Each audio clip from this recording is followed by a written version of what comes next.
Hi, everybody. Thank you so much for joining us. Today's episode with Ayana Pilar Fuentes, who has had her amazing weight loss transformation and has maintained it. And with me, who I have also had a 30-pound weight loss transformation, has been maintaining it for a long time. We are going to do another one of those podcast episodes. But today we're going to focus it on the sardines fast. Yes, yes. So thank you, Ayana, for doing this. I know you're gearing up to do a sardines fast. So can you share a little bit with us about why you're thinking of doing it? What are the reported benefits? What piques your interest so we can kind of break it down Mhm. a little bit? Yeah, definitely. I originally, probably a couple months ago, I did a reel that got lots of play in this community about me, dogging it, like just kind of pushing it to the side, like, why are we doing all of these like challenges and stuff like that? Um, I was under the impression that the method was just a quick fix. And I know that a lot of people did it for that, and I'm still against that. Yeah. But the more I researched it and I realized, okay, a lot of people are doing it to get deeper into ketosis.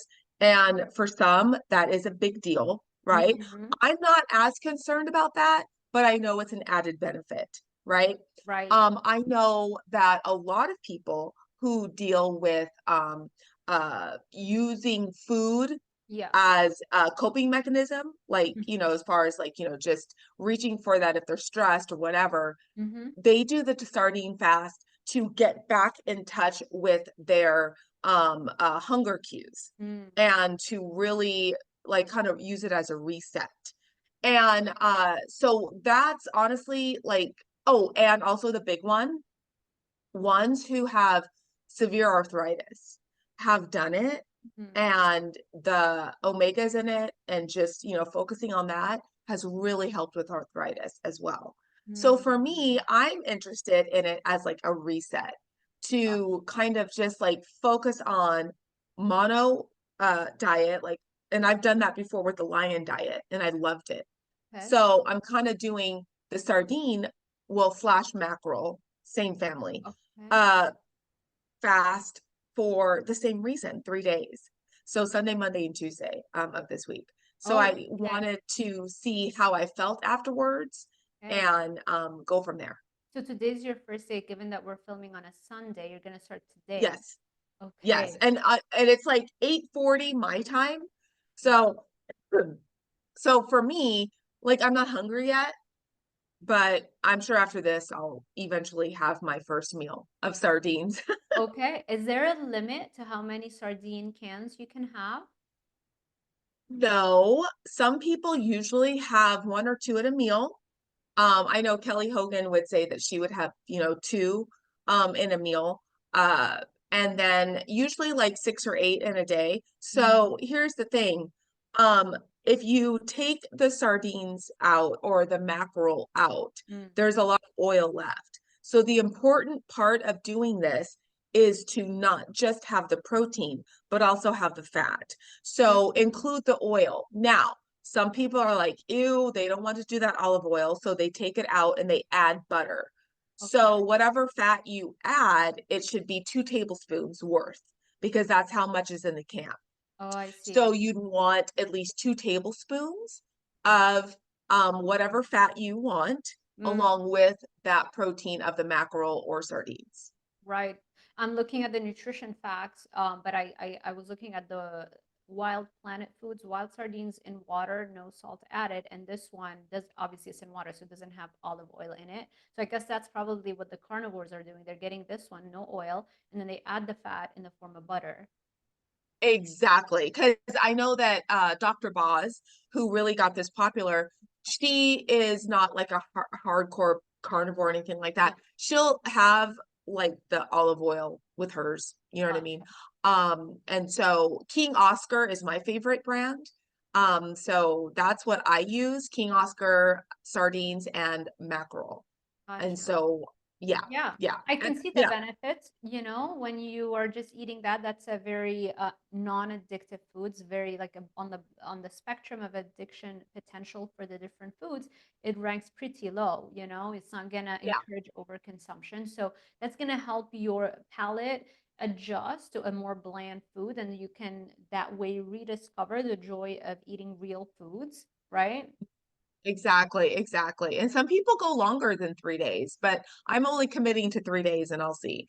And some people do it 3 days once a week in Mm. lieu of fasting with, 3 days no food. once a week, right? It's a form of, yeah, I see. Okay. That's great. And if it gives you that momentum, right? I just did a post yesterday on Instagram, yeah, on the power of momentum, right? And what is momentum? It is like the mass, like if we look in physics, it is the mass of, if you visualize somebody going down, like they're skiing and they're going down a ski slope, the bigger that person is, they're going to go down faster. So it's mass, their weight of that person, times velocity, the speed at which they're going down, right? And so if you increase Yeah. the whichever one of the two, since it's a multiplication, the momentum is going to go up. So the bigger the person is going to drive that equation, that result higher, because you're multiplying by a bigger number. And the faster you go at something, also, it's going to increase momentum. So if you're doing a fast, you're going to probably see a drop in body weight. And so the mass or the total absolute amount of weight loss is going to be high. So it's going to give you more momentum, right? And the speed with which Ah, you lose that makes weight. sense. Yeah. So both of those things are going to be higher, and that means you're going to have more momentum. And like I was saying in the post, momentum is, in my world, momentum is a type of force. Because what's the definition of momentum? It's the force that you're generating. And so then that means in motivation levels, it means a higher baseline dopamine level. So the faster you see weight loss, the greater the weight loss, the more momentum, and the higher your baseline dopamine level. So you don't have to feel, you don't have to work against a lot of resistance, because your pain threshold is higher. So you can do things, you can work out more easily because you're motivated. You have that momentum on your side. Your baseline dopamine is Yeah. elevated.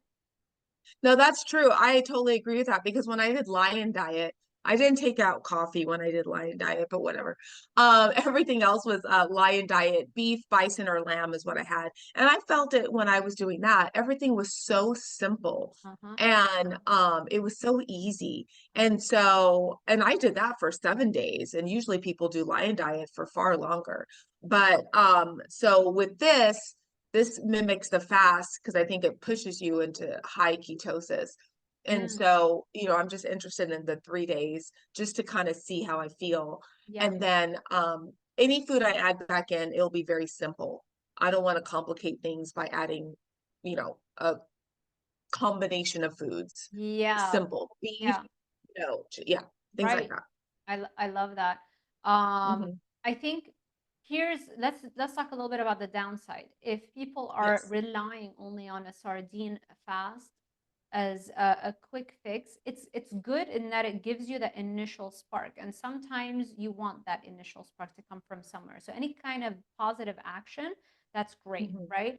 But eventually, soon after, almost everybody's gonna hit that wall where they realize their habits are still not in place, Exactly. right? That's why I'm not interested in more than 3 days because I know myself and I just want to learn about myself through this and then add in foods on Wednesday that are simple Yeah. because yes, I've seen that with influencers that we all know when they took it to another level and went 7, 10 days, Uh-huh. then they ended up binging afterwards. It's like that's not the Oh, point. okay. You should tell me who later. I will. Okay. Yeah, because eventually, yeah, you're so sick of this food, you're gonna burn out at some point, and possibly, yes, just eat Yeah. whatever. Or No. just binge, even on carnivore foods, you can binge, right? Exactly. So use it as a tool, people. Use it in lieu of fasting if you don't want to do a dry fast or a water only Right. fast.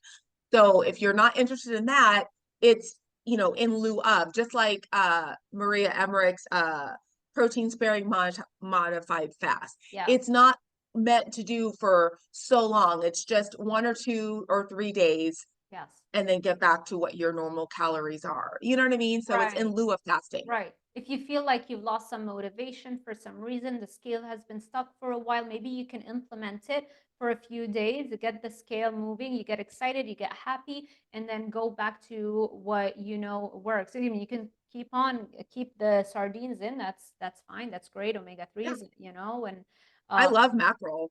Oh yeah, yeah, there you go. I But do. at the end of the day, you still have to figure out what is your pattern. Like why do you keep binging, or why do you keep um, regaining the weight? Like, what is that? You know, that's what I was having a client coaching call yesterday, and one big thing that I told her to do is to figure out your patterns every 7 days. That's what I do on my Excel sheet where I track everything. I also Uh-huh. after every 7 days, I say, okay, lessons learned. What are the lessons I learned this week? You know, because the loftier the goals you're setting for yourself, the more likely you're going to fail, right? You're going to fail more frequently because it's a lofty goal. So the likelihood of you know, getting it right the first time is going to be very low. So you have to if those failures are happening and you're unaware of why they're happening, then how are you learning? How are you getting closer to your goal, Exactly. right? So what are your Exactly. lessons learned? Like for me, a big thing is like the consistency in going to sleep at 8:30 or 9 p.m. so I can wake up at 5 a.m.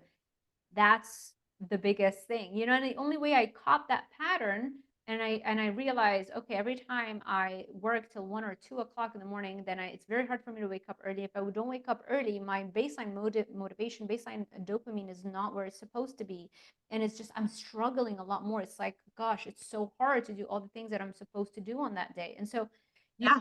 and it keeps happening and happening until it's like, that's it, like this needs to be fixed. This is what I'm going to focus all my visualization sessions on. All of my effort is going to go there until it becomes a habit where it's effortless. Yeah, exactly. Because I've gotten to that habit because it was forced. I had to. Right. So I do go to bed at 8, 8:39, and I wake up at like 4 so I can get to the gym because if I don't do the gym in the morning, it's not going to happen after work. Maybe sometimes, but most of Yes. the time it's not. Yes. Because I'm too mentally drained to think about working out. I just want to go home, eat, and relax. But something else that I noticed, that what you just did with the timing, I noticed that like, ooh, I tend to overeat at night, like after dinner, relaxing on the couch. So what I realized, because I was, journaling about it, I was like, okay, I need to make sure that I eat dinner later. So Mhm. maybe when I come home, I just have a snack, and then instead of having dinner at 5, 5:30, I'll have dinner at 6 or 6:30, Huh? and then I've noticed less tendency to overeat on my Yeah. macros on those days. And I'm Right. like, ooh, this is something. Right. So for let's say I'm coaching you, how would I ever pick that up that works for you if you weren't journaling, right? And so Yeah, we're all so different, you know, our brains are different, our medical histories are different, our lifestyles are different, things that excite us or drain us are different, you know? yeah, So yeah, that's the thing. People want just tell me what to do. Because it's a way of escaping the responsibility of being an active learner. They just want to be a passive learner. It's so common. I used to be exactly. that person, you know? Yeah, And it's like the only way out is through you have to learn, you have to keep learning all these things, but you have to apply to yourself and be an active learner because yeah, no study was ever done on your own specific situation. It was done on other people, usually their kids going to school and partying on the weekends. And usually they're males. They tend to be more male dominated subjects, you know, because we don't want to yeah, recruit as many female. And then we have the confounding factor of their menstrual cycle and their hormonal shifts that can affect the yeah. results. So we try, you know, so it's a lot that goes into it. No, it's true. And it's like you have to really pay attention to your patterns because like I made a high protein dessert for my husband yesterday, and as soon as I was done making it, I threw away the remainder of the ingredients like Biscoff, nut Mm. butter, and the Biscoff cookies. Oh, you know, I not threw butters. Yes, we know that. I had to throw it away. Yeah, yeah, I'm yeah. like, and then I poured Yeah, stuff over it because I was good. like, if that's in my house, Yes. oh please. Yes. I will find an excuse to fit it in my macros, and then it would end up not fitting my macros because I would overeat it. So there are some things that you just know you can't have. Right. Your trigger foods. Like we know your trigger food is nut butters. We cannot do that, Yeah. you know? And that And helps because sugar-free then chocolate. and oh really? Sugar-free chocolate as well? Okay. Yeah, I can't do that. Mhm. Nope. Gotcha. I There will you just go. eat, eat. And that's how you identify it. Because then if you don't know what your trigger foods is, then you get into this all or nothing mentality. It's like, I can't have anything in the house. And then that can complicate things for the people you're living with, you know? Yeah, Yeah, I get it. exactly. Cool. Yeah. Awesome. So This feels this great. fast is just to help me understand myself even more. So Yes. yeah. I love it. I can't wait to hear about your experience with it. Yes. And Ayana, thank you again so much. Where can people find you and work with you and connect with you? Yes, please. Instagram and YouTube at Pilar Fit Vegas and TikTok at Pilar Fit LV. Yay, awesome. I'll make sure I'll link all of the handles also in the description box below, and they're probably popping up on the screen right now. And for everybody who wants one-on-one coaching with me, it's drsarahzaldivar.com/coaching. And if you want to check out the guides on how to raise your baseline dopamine and the weight loss guides, the weight loss guide is called Dopamine Body. The mindset guide and how to raise your baseline dopamine. There are two guides, Monster Mindset and Dopamine Brain, and they're the same price. So get the bundle, Dopamine Brain plus Monster Mindset, because you get the other one for free. And yeah, all the guides are on drsarahzaldivar.com/shop. And thank you again, Ayana. Thank you, everybody, for sticking with us till the end. If you enjoyed this kind of content, make sure you give this video a thumbs up, subscribe, and hit that little notification bell icon so YouTube alerts you every time I post a new video. Thank you for watching, and we will see you in the next one. Bye, everyone. Bye.